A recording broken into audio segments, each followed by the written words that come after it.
Alcohol, la ciencia de la liberación. Una descripción de lo que le sucede al organismo con cada copa en una noche de parranda. Se podría argumentar con base en evidencias arqueológicas que el consumo de bebidas alcohólicas es casi tan antiguo como la humanidad misma. Se tiene noticia de que el más arcaico brebaje de uva fermentada se produjo hace 7000 años en el pequeño poblado neolítico de Aji Firuz Tepe, en una zona montañosa de lo que hoy es Irán. Como muestra de una sed de momia, uno de los primeros reyes de Egipto, enterrado hacia el año 3150 a.C., se llevó a la tumba nada menos que unos 5000 litros de vino. Así pues, como especie biológica hemos tenido bastante tiempo para apreciar los efectos del consumo de alcohol a corto plazo. Esto se refleja en la gran cantidad de refranes, consejas y pasajes literarios que se refieren a la libación. De la primavera al otoño. Cuando se consumen bebidas alcohólicas, el primer efecto del alcohol sobre el organismo es la estimulación. Lo que comúnmente llamamos alcohol es alcohol etílico o etanol y forma parte de una gran familia de compuestos orgánicos, los alcoholes, que comparten el grupo activo OH. Incluso con niveles muy bajos de alcohol etílico, etanol, en la sangre, se detecta una clara sensibilización de una parte del cerebro conocida como sistema de nemetil de asparto, con siglas NMDA, que se vuelve muy sensible al neurotransmisor más abundante en el encéfalo, el glutamato. El aumento de sensibilidad al glutamato estimula algunos procesos como el razonamiento, la memoria y la búsqueda de placer. Así, una copita torna al quizá usualmente recatado bebedor en un primaveral personaje más o menos refractario a las inhibiciones.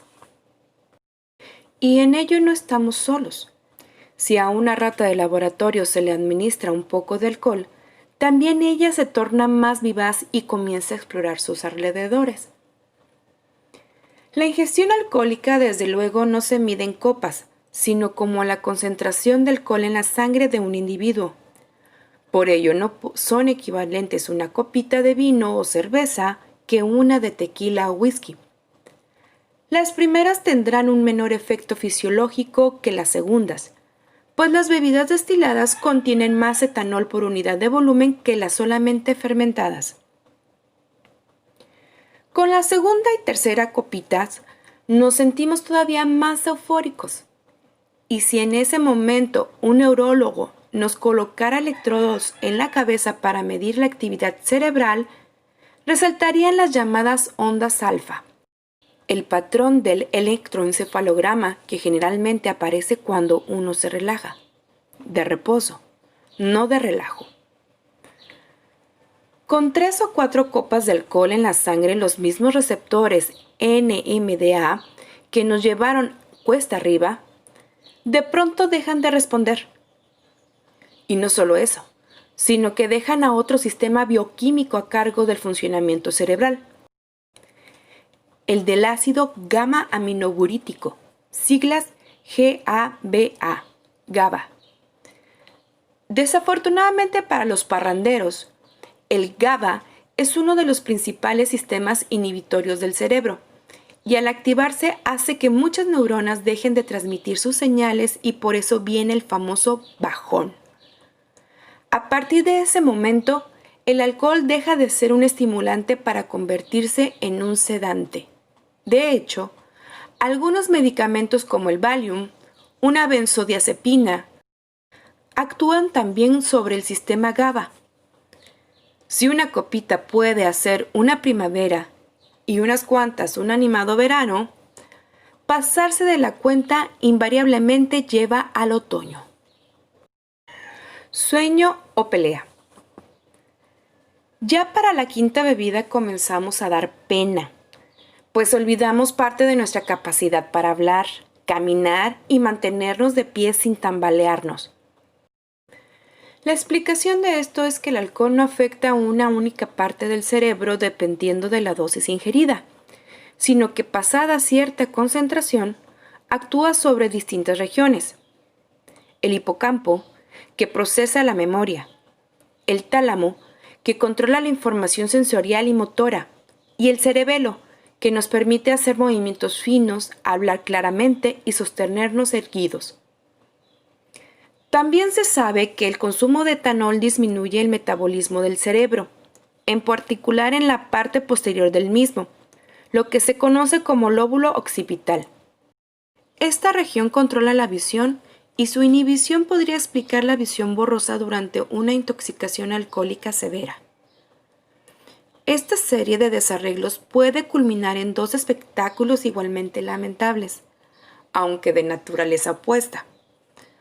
O nos quedamos dormidos como y donde sea, o nos violentamos a la menor provocación.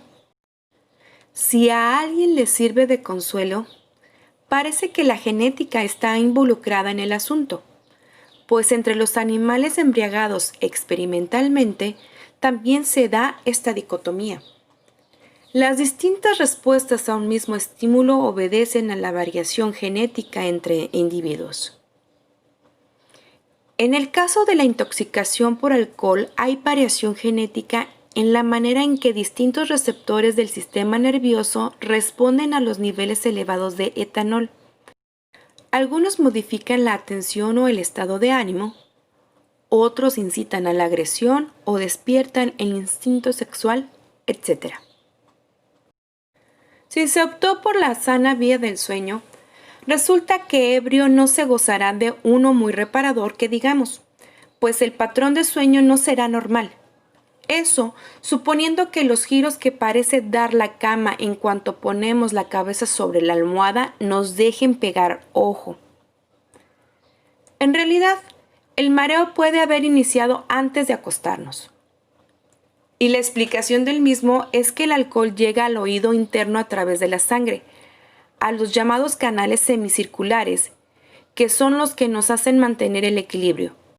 El alcohol es menos denso que el agua y al modificar la densidad del líquido de los canales semicirculares, estos órganos mandan señales erróneas al cerebro. En breve, lo que pasa es que el sentido del equilibrio manda una información que no coincide con la que reporta el sentido de la vista, y la pobre mente termina por marearse. Y cuando al día siguiente se amanece trasnochado, lo más curioso es que no se recuerda bien qué pasó la víspera. Pues bien, estudios recientes apuntan a que es precisamente la falta de sueño la responsable de las fallas de la memoria. Aunque no se necesita ser un científico para estar de acuerdo en que el consumo excesivo de alcohol se relaciona con la falla de la memoria, la ciencia no ha descubierto todavía los mecanismos fisiológicos que la ocasionan. Lo que sí se sabe es que después de una parranda, el olvidadizo libador tiende a llenar los vacíos de su memoria con episodios un tanto más positivos de lo que en realidad fueron. En la versión del día siguiente, resulta que el bebedor es una persona simpática y segura de sí misma, y desde luego muy atractiva social y sexualmente.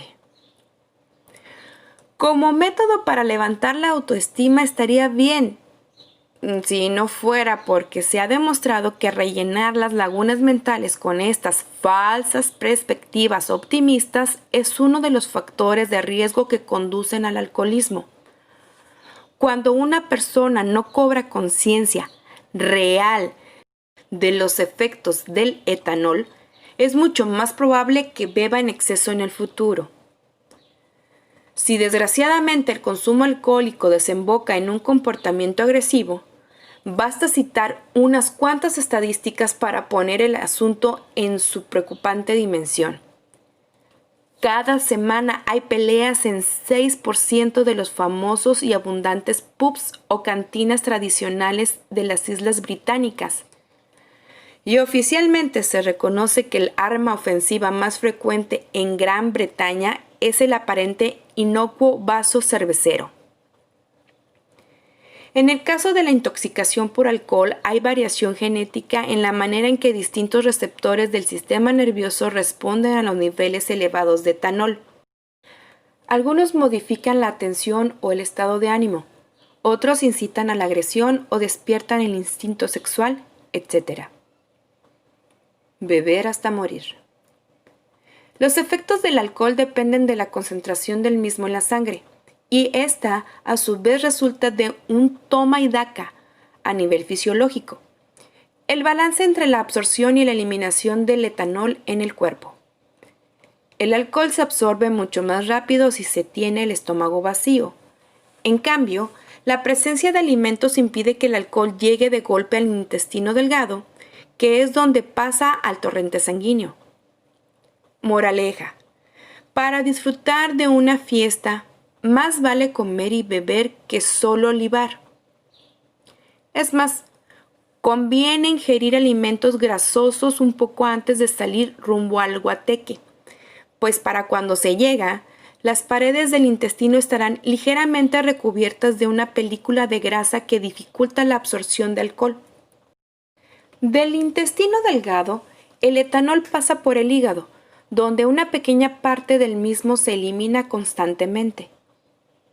Después pasa a la circulación sanguínea y alcanza todo el organismo, el corazón, los pulmones, el cerebro, etc. El proceso de eliminación es lento, pues requiere que la sangre regrese al hígado, donde solo se puede procesar una cantidad limitada de etanol, dictada por la disponibilidad de las enzimas que degradan alcohol.